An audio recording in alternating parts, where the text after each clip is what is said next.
So this is going to be a backup sort of lesson on the documentary hypothesis. You've been reading about it in your course readings, but I think it helps to have a kind of a historical map setting that will help you to understand it, because we read all about, you know, the four sources, JEDP, the different times that they came from, but we don't really have any grounding to help us picture this in our minds. So this is a map version that I've worked out. I came up with this actually reading Lawrence Boat's work on the documentary hypothesis. He writes it out, but I'm going to be drawing it up for you. We're going to make a few assumptions about the historical setting that may be contradicted by some of your readings, but don't worry about that. So to begin, we're going to pretend that we believe that the Hebrew people were in Egypt, and as you know, they came out of Egypt during the Exodus. So Egypt does not look like this, but we're going to pretend it does. And the people were in Egypt. Israel also does not look like this. Let's give it a little river. That's the Jordan. So this gives us a good base. So the people are in Egypt during the Exodus, because that's what the Bible tells us. Anyway, with them they have all their oral traditions. So we have oral traditions that they have passed down with them from generation to generation. Now, Moses comes along, he takes them out of Egypt, and he takes them into Israel. And now they inhabit the whole of the land of Israel. If we read the book of Joshua, it tells us that they divided the land and were all over the place. Now, you know, of course, with them they have their oral traditions. Now, you know, the King David killed Goliath. He had a son named Solomon, Solomon the Wise, the one who built the temple in Jerusalem. Let's put Jerusalem on the map. Jerusalem. Right. And his son, Solomon, he had two sons. Their names were Rehoboam and Jeroboam. You don't need to know that per se. Anyhow, they had a big fight over who would get the country. And they did the logical thing, and they split it in half.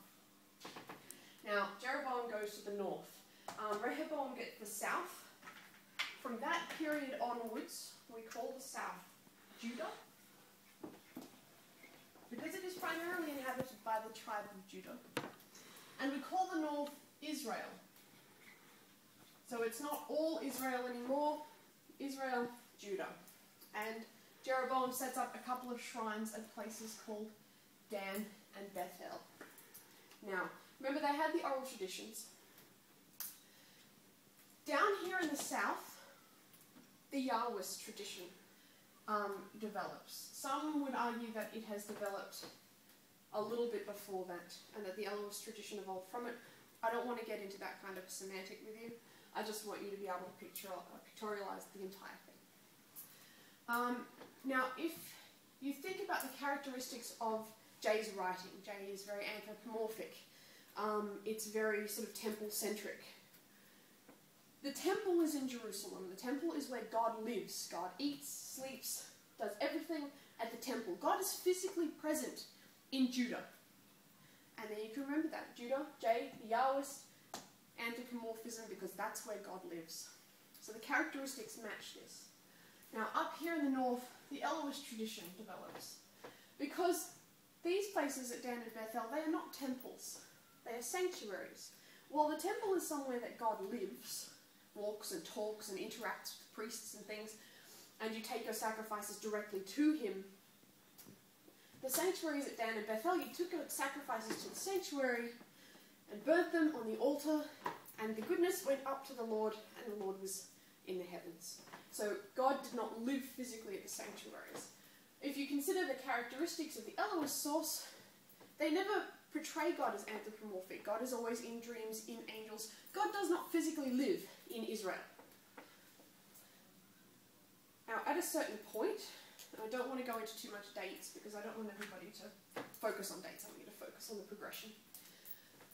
Again, Assyria does not look like this.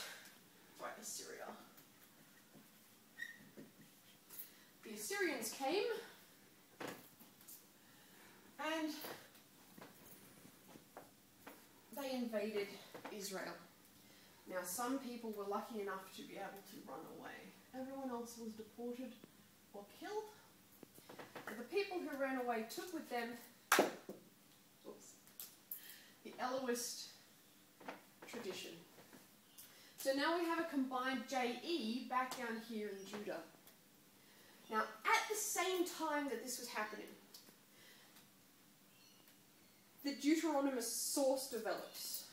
Now, D is not necessarily a combination of J and E. D is a group of scholars who were watching this stuff happen to the people in the north. And they were thinking, what have these poor people done to deserve this? And this is where we get Deuteronomy's focus on, we need to get back to the law, we need to get back to being authentic, and really doing what God wants us to do, because obviously God has sent the Assyrians. Specifically, you find in the Deuteronomist's theology a polemic, a talking out against idols. And one of the things they looked at was that there were these sanctuaries where there were idols. And that's one of the things that the people in the north had done wrong, which is why God sent the Assyrians. If we don't get back to the law, they're saying, the Assyrians will come and get us. Now that changes a little bit. That turns into the Babylonians will come and get us 100 years or so later. So we have the Babylonians down here.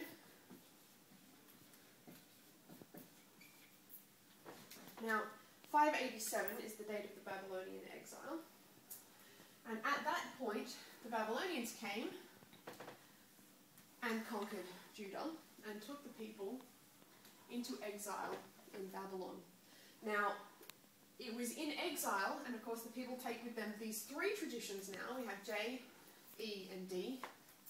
And then these are all put together by a people we call the priestly source. Remember, these are all schools of thought, not necessarily individuals. So J, E, and D are put together by P. And there we have the documentary hypothesis.